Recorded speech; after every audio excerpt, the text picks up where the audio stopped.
Hello, this is Gene. Today we're going to talk about Harry Maguire and the coverage, I guess, that's going on about him. It's one of those things that when you have no time or no football going on, although there's internationals being played, um, they just have to just write about stuff that's happening at Manchester United. Uh, we had the Sancho thing, we have the Anthony thing, and now we have the Maguire thing. They're not related at all, of course. Maguire hasn't done anything remotely alleged to remotely the same. But I think it's just we just need to just step back on this as well. Um, Both Sam from United People's TV and Mark from United Stand have been pretty much going in on Maguire today. And while I understand why they're saying what they say,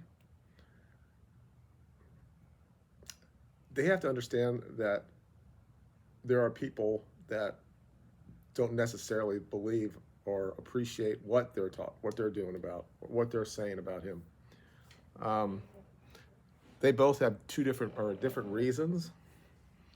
Mark, he always has this in the back of his mind that if you're British, that you can't be treated similar to other players that are not foreign. Let's say he actually compared the quote unquote abuse that Maguire is getting is less than Ronaldo got. Um, after Ronaldo basically threw the entire team and club underneath the bus when he was talking to Pierce Morgan, he thinks that Maguire is getting less because he's British. This guy has this agenda. I don't know what it is. I think that he's not proud to be British anymore. I'm not going to say he's got white guilt, but it's a phenomenon that we have in the United States that we feel that we have to feel be guilty because how we were born. Like we have any choice over how we're born, what color that we're in, or that type of thing. And it's very pervasive in the West, in the United States. Certain parts of Europe, it is as well. Germany has it. Just continually let more and more migrants come in, and don't care if it totally fundamentally changes the culture, but we got to do it because the sins of our fathers, whatever their sins could have been, and we have to apologize for it. But that's a different video, but it's all related in a kind of way, because it's part of the way that as a people we're kind of very virtuous when it comes to that. The Swedes are very, very virtuous. And there have been tests, there have been studies about this, that Germanic people, white people, let's say, are more virtuous, and they don't look at themselves as a different group. They might look at themselves as English or German or French, but they don't look at you as a group based on the color of your skin, where everybody else kind of does. So I don't know what that's good or bad. Maybe we've evolved from that. I think that we tried to get past that. They try to say that we should not just look at each other based on the color of your skin. Like Martin Luther King said, just your content of your character was more important.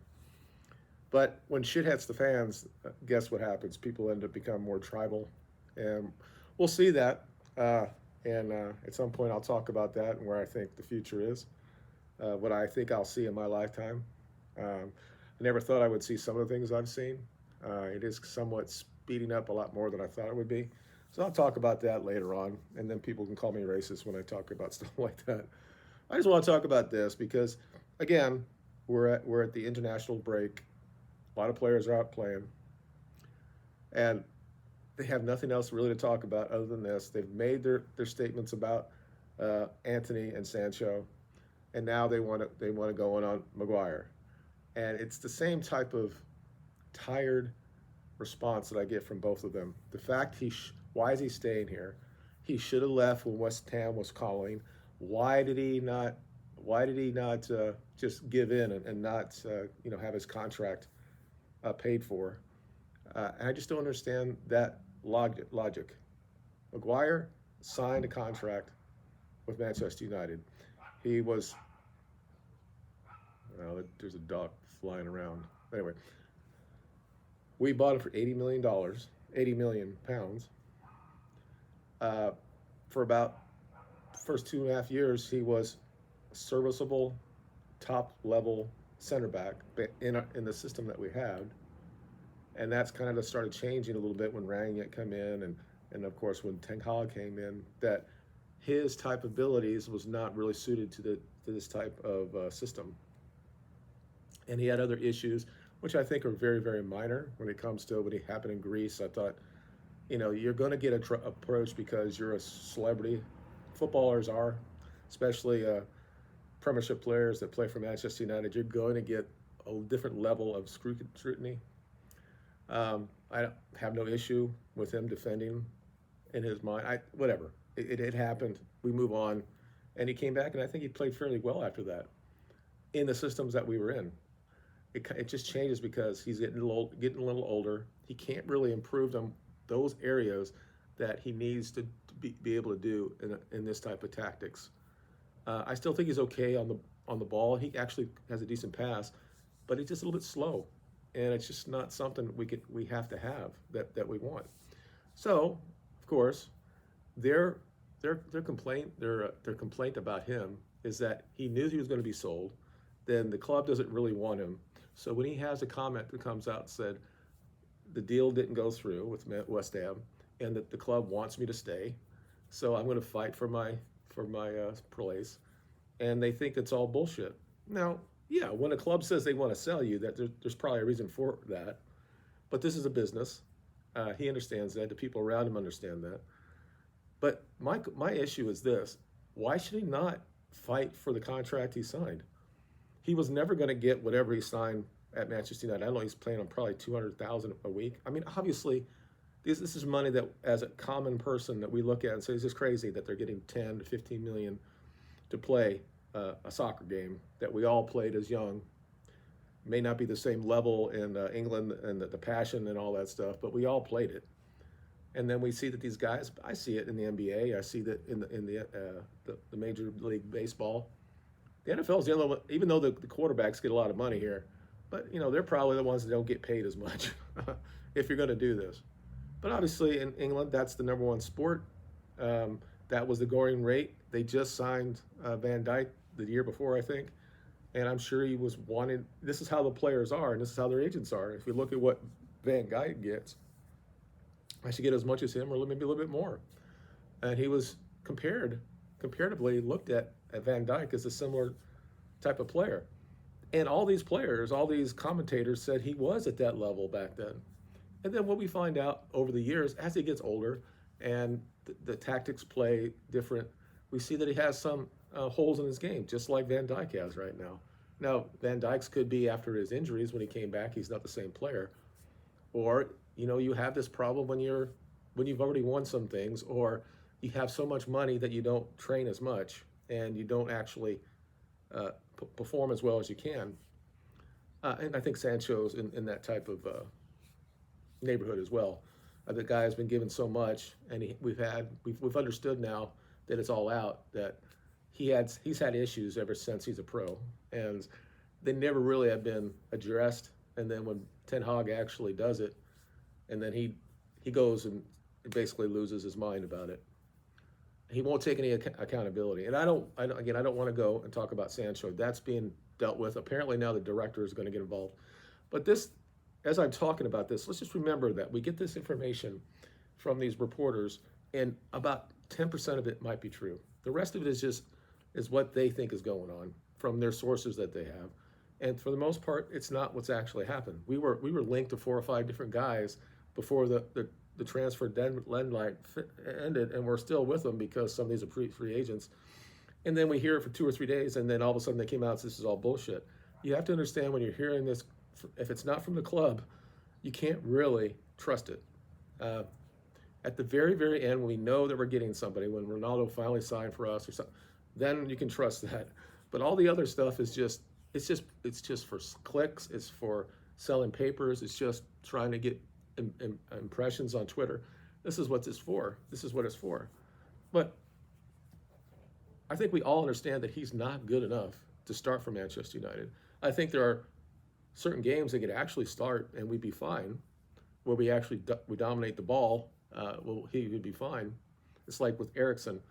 You know, if Mount can actually do what he was supposed to do when he came in, if Amberbat can come in and do what he needs to do, well, then there's going to be times that we're going to be able to play a team like maybe Forest at home or something like that, and you put in Ericsson, and you expect that you'll do okay. Same with Maguire, you think he'll be okay.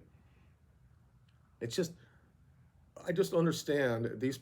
A lot of these young guys, especially, they would say whatever player should get what they get. Right? They're signing a contract. They should get what they're going to get. But when he says, "Look, I signed this contract. You want to sell me? That's fine. I mean, I'll work with Moyes again and whatever, and that's fine. But I want to get as much as I was getting here, and he's also going to lose the cachet of being a Manchester United and his brand, and that's how these players look at it. I hear things from both these guys. Think that there's people around him that are not telling him the truth. I think that Ten Hag has also told him the truth. So I think he understands where he falls in the pecking order. But why would he stop and say, you know what, I'll do whatever you want to do, even though I signed this contract and Manchester United signed the contract, and he has every right to at least ask to have the same amount.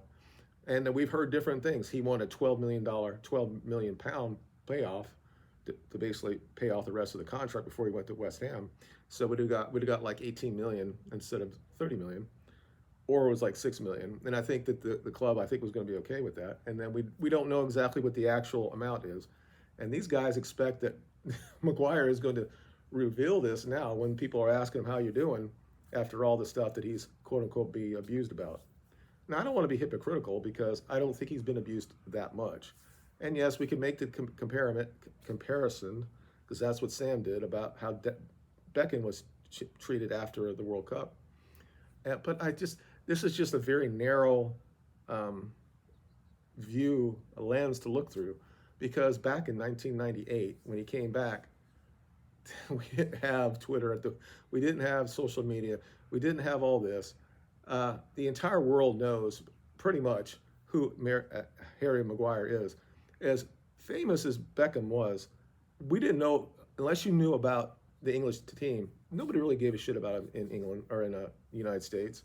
But everybody here knows because they can go online and see what he did or what he hasn't done as a player.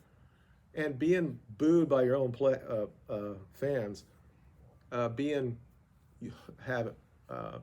I don't like the word abuse, because that's just bullshit. Okay, bad words or saying you're not playing well and people booing you in the stands, that's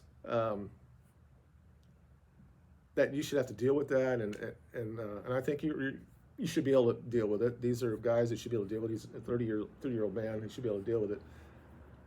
I think they get upset. Both of them get upset because a lot of players, former players, and even people in the business, the punditry people, are defending him, because for the most part, especially in the international level, he's had a very good career in England.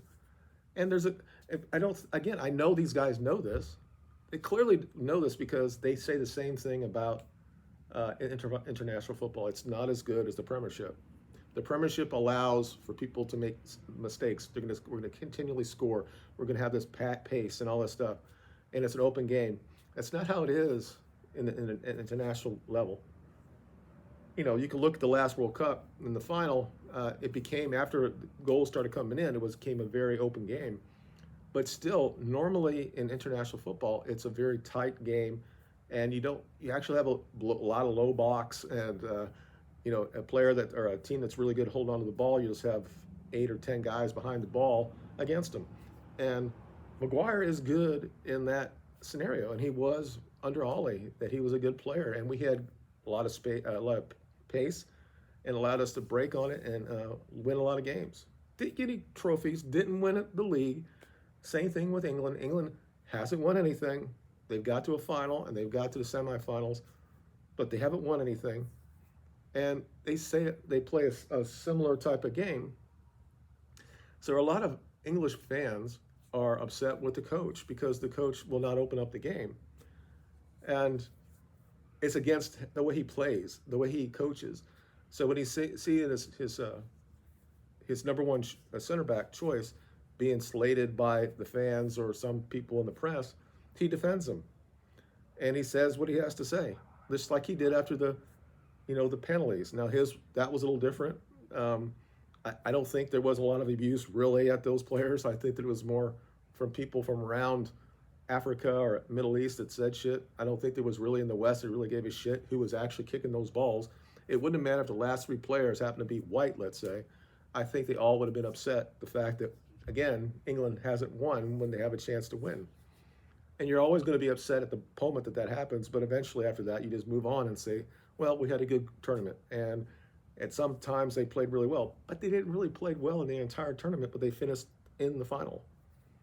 They don't play attractive football, and the people know that England has a lot of really good players, offensive type players, and we don't believe that he uses them well enough. It's a double-edged sword when you talk about international football, because there's so many really good players, good teams, that if you go out and try to be expansive, you're going to get broken in the break.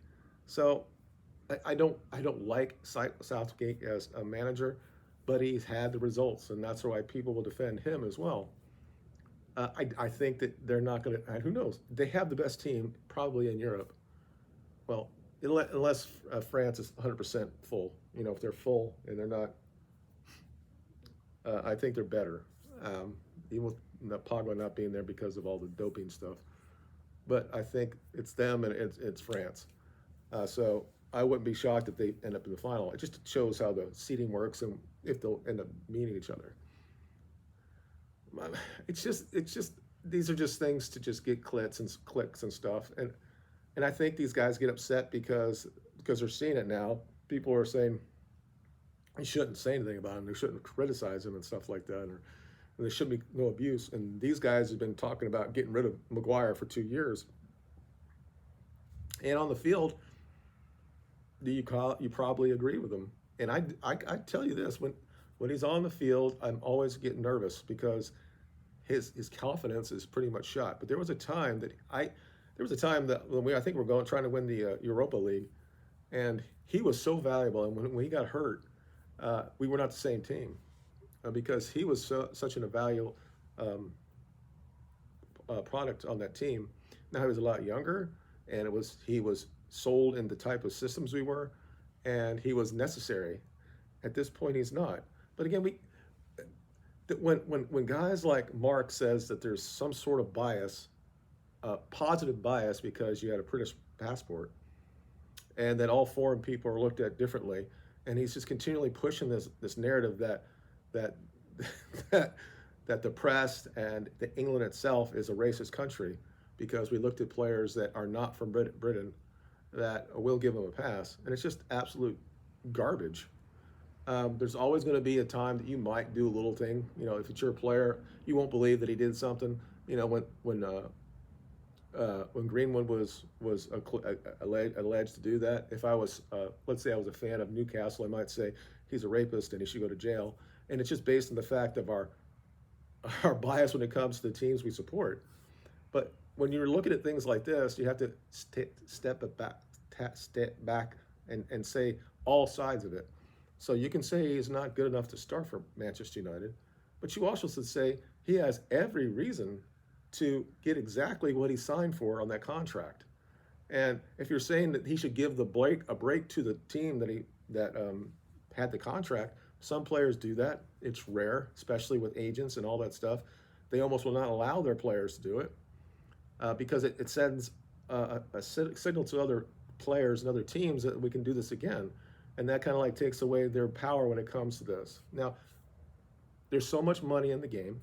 And we all know he's made all this money already. So they're like, well, why can't he just do it? Because he's already a millionaire over and over and over again. Why shouldn't he just do this? Because Manchester United bought him and he owes us. And I'm like, but you just sat there and said he's not playing anymore. A lot of people, the fans, are booing him.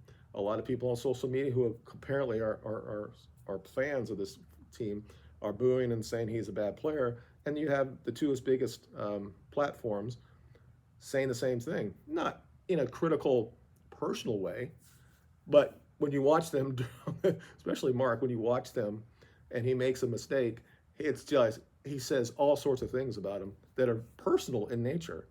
Um, Now again, it's different. It's different for everybody involved. None of these players, both Sam and these commentators, Sam and Mark, didn't grow up with social media, and these other players have. Okay, I think Sam is clearly older than Maguire, and so is Mark. Mark is almost 40 now. So these people didn't grow up with social media, whereas this is Maguire since he was 15 has been dealing with this, and people got upset with him, and he actually brought this up again today that he doesn't have to prove himself. I mean, when you're asked a question, and it's like you're you've been a captain for Manchester United, you've been a captain for England, and then you get these questions after the game, and he's like, "Look, I started at Sheffield United. I was a three-time." I mean, why does he have to? Why does he actually have to show his resume to people?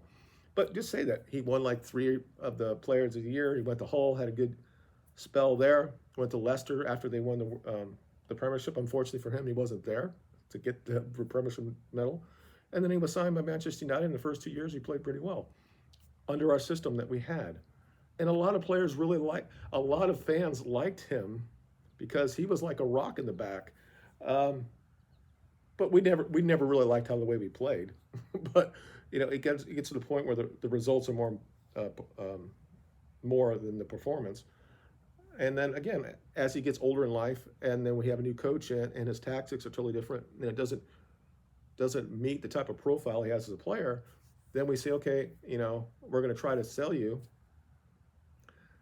And, and we only had one or two teams that actually were interested in him. And the reason why is because his salary was so much that was the big issue. And obviously, I don't know. None of us know what was going on behind the scenes. Well, was the agents talking to uh, Arnold and all those guys and talking about, yeah, we'll go ahead and go, but you're gonna have to pay the contract over. And there's nobody out there in the world was gonna pay him that much for each week. It just wasn't gonna happen. And it's just how it is. And people don't understand. And this is the problem we have in a lot of our players. We gave them so much for um, we pay them more each week than every other team in the league, and it's very difficult to sell them after that. So we've had a couple where we've been able to do that, but it's been rare. And before, our net spent on transfers has been the most probably in the history of the league, and that's the problem because we can't sell them when we came out. Uh, it would have been nice for him to sell or to be sold, but it didn't happen. And then at what point do you do? Obviously, he's being told by his PR to say this, that I'm going to fight for my place. What else is he supposed to say? Is he supposed to sit there and just say something like Ronaldo did? That he can say whatever he wants to say, that I was told this and then this happened to me, or I was promised this and then I do this. I mean, it's like Sancho said the same thing. I was promised the number 7, but Cavani came in. Did he start throwing his plant or his toys out then because he didn't get the 7? It's a different. We have to understand there's a different type of player right now, and how they're grown up in the social media age, and that they're a brand to themselves because the money is so enormous that they're going to protect the brand, and they're like a business by themselves. So you have agents that's going to say, what do you mean? You're going to sell us, but he's only get half of what he got at Manchester United, and he shouldn't get anything on the way out? Well, we knew that this was going to happen. They said that he may have that the team might have to pay him like 10 million to actually leave the club. So that was in the ether when all this stuff was going on, and it went from 6 to 12.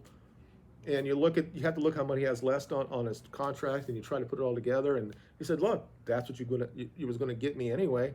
So was there any median? I'm sure there probably was. And then at some point, Manchester United said, "You know what? We'll keep him." And then Maguire comes out and says, "They're good. They're good for me to stay." So it's interesting. I think it's there's not a whole lot here. Again, there's nothing else that's going on, so we have to talk about him. I just way too many people just want to blame Maguire for the issues that we have, and maybe he was the guy that was releasing stuff, and maybe he was the guy that was leaking and all this stuff. I don't know. I think pretty much everybody in England like him. I think that he's the type of dude everybody um, in the training lots around, and everybody likes him. So I think that Ronaldo came in and kind of like changed things, um, and then we had COVID and all that. But let me know what you think um, below, and we can discuss it. And obviously, on face value, he should not be at the club. But you can't really blame him to saying, "Hey, I signed this contract. I should be able to get the money that I signed for." So, like I said, it's a business. We all want him to. It's a sport and all that stuff, and the passion and all that stuff. Uh, I don't think he really has had a whole about the abuse. I don't really think it is that much comparatively, but at the same time, you can't compare to what Beckham went through, because Beckham, Maguire is getting it 100 times worse. Even though the abuse was a real abuse, with them hanging um, him around his neck and all that stuff is totally different. So anyway, just let me know, and we'll talk about it in the comments. You guys have a good day, and maybe later on this week I'll talk about Sancho and where I think that's going to go. And that's it. You guys have a good day.